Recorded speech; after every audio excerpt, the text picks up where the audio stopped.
Titã aí. Pessoal que curte o canal Amar e Preservar. Esse é o filho do Aquiles Caivete Sangalo. Tá com 3 meses e 20 dias. Tá dobrando fogo o homem.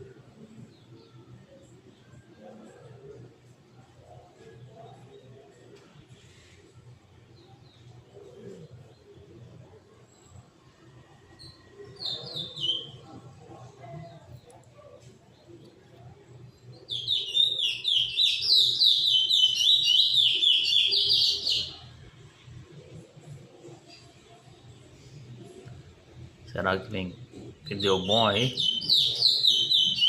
Essa genética?